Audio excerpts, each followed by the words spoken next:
Hello students. पिछले video में हम लोगों ने न्यूरोकेमिकल टेक्निक से मेथड्स ऑफ बिहेवियर, ब्रेन के मेथड्स ऑफ बिहेवियर पढ़े थे, जिसमें इलेक्ट्रिकल स्टिमुलेशन के द्वारा ब्रेन को स्टिमुलेट किया गया था और उससे व्यवहार के अध्ययन किया गया था। लेकिन इलेक्ट्रिकल स्टिमुलेशन से जो कमी थी उसमें ये कि जब कोई भी एक इलेक्ट्रिकल स्टिमुलेशन किसी एक सेल को दिया जाता है तो उसके आसपास की सेल भी एक्टिव हो जाती है। तो उसके बाद में न्यूरोकेमिकल टेक्निक से ये पता चला कि यदि न्यूरोकेमिकल टेक्निक्स केमिकल्स के द्वारा यदि ब्रेन के किसी भाग को उत्तेजित किया जाता है तो ब्रेन का वही पार्ट जो है उत्तेजित होता है जिसको कि उत्तेजित करने के लिए केमिकल दिया गया है। तो इस वजह से फिर न्यूरोकेमिकल टेक्निक की शुरुआत हुई। तो न्यूरोकेमिकल टेक्निक जो है वो उसमें जो न्यूरोकेमिकल टेक्निक्स में ड्रग्स, न्यूरोट्रांसमीटर्स, ब्लॉकिंग एजेंट्स और हार्मोन्स जैसे जो केमिकल्स हैं उनको यूज़ में लिया जाता है। आप वैसे भी आप लोगों ने देखा होगा, पता है आप लोगों को कि अल्कोहल है, अफीम है, हशीश जैसे पदार्थ जो हैं उनका यूज़ करने से दर्द कम हो जाता है और हमें सुख की अनुभूति होती है। एंड भांग को अपन होली के समय में लोगों को आप लोगों ने लेते हुए देखा ही होगा।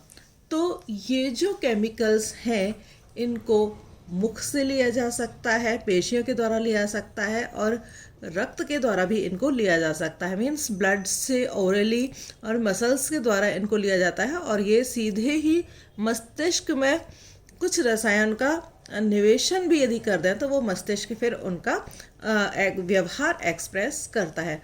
फॉर एग्ज़ाम्पल, जब लोग अल्कोहल पीते हैं तो उन्हें या अफीम लेते हैं तो उन्हें सुख की अनुभूति होती है, आनंद मिलता है। तो ये दवाएं अवशोषित होकर ब्लड में जाती हैं और ब्लड से मस्तिष्क में पहुंचती हैं और जब ये मस्तिष्क के विशिष्ट स्थल पर पहुंचती हैं तो लोगों को यूफोरिया या सुख का आभास होता है। तो मस्तिष्क में ऐसे केंद्र की स्थिति जानने के लिए सीधे ही मस्तिष्क में ये दवाएं पहुंचाई गई और जब अलग अलग सेंटर्स पर ये दवाई पहुंची तो जहाँ पर भी सुख की अनुभूति हुई उस सेंटर की फिर खोज कर ली गई। तो जो दवाइयाँ हैं इस तरह से अनेक तरह की दवाइयों का खोज की गई। एक तरह की दवाई हैं जिनको कि हम साइको एक्टिव एजेंट्स कहते हैं। इस तरह की दवाइयाँ जो हैं डिप्रेशन और जो अनिद्रा का मुकाबला करने के काम में आती हैं। इसी तरह से और जो हॉलिसिनेशन की जो प्रोसेस होती है उसमें साइको मिमेटिक ड्रग्स जो हैं वो काम में ली जाती हैं। तो जो दवाइयाँ हैं वो कई रूट्स से, जैसे इंट्रामस्कुलर है, इंट्रापेरिटोनियल है, सबक्यूटेनियस है या ओरली ये पेशेंट्स को दी जाती हैं। तो दवाइयों की सहायता से अध्ययन करने का सबसे अच्छा तरीका ये है कि ये ब्रेन के उसी पार्ट में डाली जाएं जहाँ पर कि सीधे ही ब्रेन के विशिष्ट भाग में डाली जाती हैं। इसके लिए कई सारे साइंटिस्ट ने बहुत सारे एक्सपेरिमेंट जो हैं किए हैं। फिशर ने जैसे हाइपोथैलेमस के ऊपर इसका इफेक्ट देखा कि ये सेक्सुअल और मैटरनल बिहेवियर को शो करता है। कई सारे जो एनिमल्स हैं कि सिनेप्सिस में यदि डाला जाए, सिनेप्सिस के थ्रू ये न्यूरोट्रांसमीटर्स जो हैं वो पहुंचते हैं और हाइपोथैलेमस में डालने पर वो लैंगिक व्यवहार का न्यूरोट्रांसमीटर्स जो हैं वो लैंगिक और मातृत्व व्यवहार का शो करते हैं। लेकिन जब एंटी न्यूरोट्रांसमीटर दिया जाता है तो ये लैंगिक व्यवहार को रोक देते हैं और उसकी बजाय ये आक्रामक व्यवहार करना शुरू कर देते हैं। तो न्यूरोट्रांसमीटर्स जो हैं उनके एंटी न्यूरोट्रांसमीटर्स भी जो होते हैं जो उसके अपोजिट जो व्यवहार है उसको प्रदर्शित करते हैं। इसी तरह से और एग्जाम्पल जो किया था कि जो नर्व्स की जो ग्लूकोज के प्रति सेंसिटिव सुग्राह्यता है उसको जानने के लिए ब्लड ग्लूकोज के साथ में गोल्ड थायो ग्लूकोज में उसको चेंज कर दिया। तो ये थायो ब्लड ग्लूकोज जब ब्रेन के रिसेप्टर्स वेंट्रोमीडियल हाइपोथैलेमस में पहुंचता है तो ये उसका ब्रेन का जो रिसेप्टर्स हैं वो उनको नष्ट कर देता है। नष्ट करने से, क्योंकि यहाँ पर वेंट्रोमीडियल है, जो आपको मैंने पहले बताया था कि ये सैटाइटी सेंटर्स होते हैं, और यदि वो नष्ट हो जाते हैं तो हाइपरफेजिया हो जाता है। इसी तरह से जो एसिटाइल कोलिन है वो ड्रिंकिंग के लिए काम में आता है। यदि उस एसिटाइल कोलिन की मात्रा थोड़ी सी ज़्यादा ऐसे एसिटाइल कोलिन से उद्दीपित किया जाता है तो जंतु ज़्यादा पानी पीना शुरू कर देता है।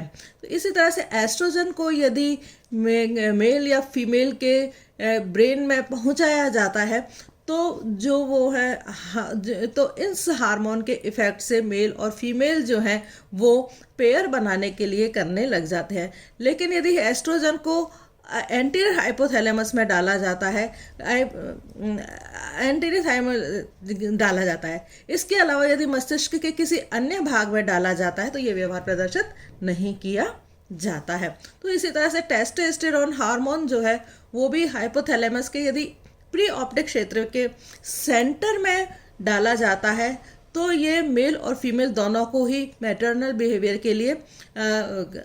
के लिए उकसाता है और उसको नेस्ट बनाने के लिए प्रेरित करता है। लेकिन इसी हार्मोन को यदि सेंट्रल के थोड़ा सा लेटरल साइड में इंजेक्शन दिया जाता है तो ये दोनों लैंगिक व्यवहार जो है उसका प्रदर्शन करना शुरू कर देते हैं।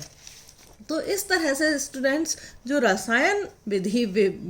रसायन है वो विभिन्न तरीकों से व्यवहार को प्रदर्शित करते हैं। तो इनको इसके आधार पर फिजियोलॉजिकल फैक्टर्स और फॉरेन एजेंट्स में डिवाइड किया गया है। फिजियोलॉजिकल एजेंट्स कौन कौन से हैं, जैसे कि एड्रिनलिन है, हिस्टामाइन है, सीरोटोनिन है, ल्यूटिमिक एसिड है।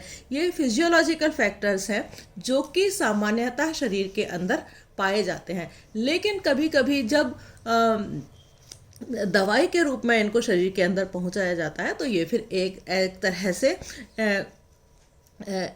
से ये दवाई के तरह से काम कर देते हैं जब इनको थोड़ी सी कम मात्रा में शरीर के अंदर पहुंचाया जाता है। इसी तरह से जो फॉरेन एजेंट्स हैं जैसे कि रेस्पायरिन है, बारबिट्यूरेट्स है, लाइसरजेक्स एसिड है, ये फॉरेन एजेंट्स के रूप में काम में आते हैं क्योंकि ये शरीर के अंदर नहीं बनते हैं और ये इनको बाहर से ही दिया जाता है। एक और क्लासिफिकेशन के अकॉर्डिंग न्यूरो एक्टिव को 3 पार्ट्स में डिवाइड किया गया है। कौन कौन से 3 पार्ट्स हैं न्यूरो एक्टिव करने के लिए?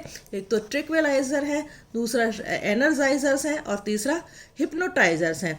जो ट्रिक्विलाइजर्स हैं वो अपने उत्तेजना को बढ़ाते हैं, भावनाओं को जो ट्रिक्विलाइजर है वो उत्तेजना और भावनाओं को कम कर देते हैं, जबकि जो शक्तिदायक पदार्थ होते हैं जैसे कि कैफीन है, एम्फेटाइन है, ये शक्तिदायक पदार्थ हैं जो कि अति उत्तेजनशीलता को बढ़ाते हैं और सेंसरी और मोटर जो रेस्पॉन्सेस हैं या जो परफॉर्मेंस है उनको बढ़ाने का काम करते हैं और एक तरह से ये एंटी डिप्रेसेंट की तरह से भी काम करते हैं। तो एंटी डिप्रेसेंट की तरह से एनर्जाइजर्स जो है वो काम करते हैं और बारबिट्यूरेट्स जैसी जो दवाइयाँ हैं वो हिप्नोटाइज करने के काम में आती हैं। इसमें जो ये दवाइयाँ जो हैं वो अवसाद और गहरी निद्रा को उत्पन्न करती हैं।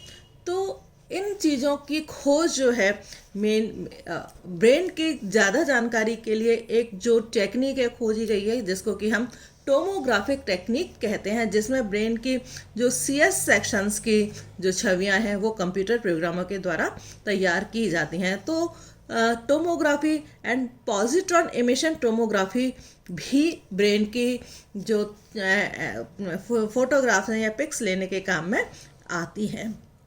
नाउ साइंटिस्ट ने एक और एक्सपेरिमेंट ये देखा कि यदि मस्तिष्क के पिछले भाग में कि एक पेशेंट को केवल देखने की अनुमति दी गई तो उसने मस्तिष्क का जो पिछला वाला भाग था वो एक्टिव होता है और जब किसी व्यक्ति को देखने के साथ में उसके मित्र को सुनने की भी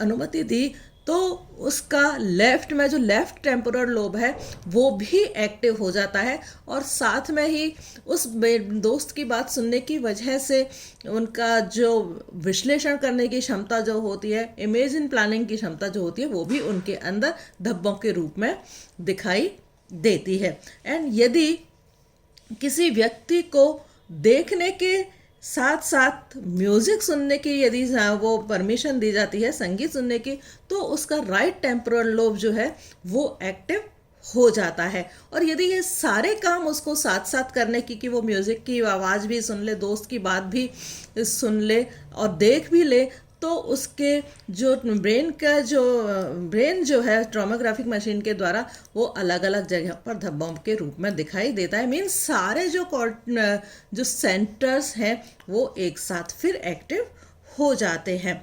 तो छवि निर्माण की और अन्य टेक्निक्स हैं जैसे CT, computerised tomograph, MRI, magnetic resonance images, ये सब आप लोग आजकल बहुत सुनते हैं नाम, क्योंकि इन्हीं के एमआरआई के द्वारा टेक्निक काफ़ी यूज़ की जाती है। सीटी स्कैन भी आजकल काफ़ी यूज़ किया जाता है। Sonography, DSA, digital subtraction, angiography का भी विकास का जो वो भी जो डॉक्टर्स हैं वो सब इन सबको काम में लेते हैं। तो स्टूडेंट्स, ब्रेन के जो स्टडिंग बिहेवियर 3 तरीके से पढ़ना है आप लोग को। न्यूरो एनाटॉमिकल, न्यूरो केमिकल और न्यूरो फिजियोलॉजिकल तरीके से आप लोगों को पढ़ना है। लेकिन ये ध्यान रखना है आप लोगों को, कॉन्सेप्ट ऑफ पैटर्न अलग चीज़ है, फ्लेक्सिबल लर्निंग अलग चीज़ है, और स्टडिंग ऑफ मेथड बिहेवियर तीनों अलग अलग चीज़ें हैं। तो आपको जब पेपर करना है तो इस चीज़ पर कंसंट्रेट करना होगा कि आपसे पूछा क्या गया है। Thank you.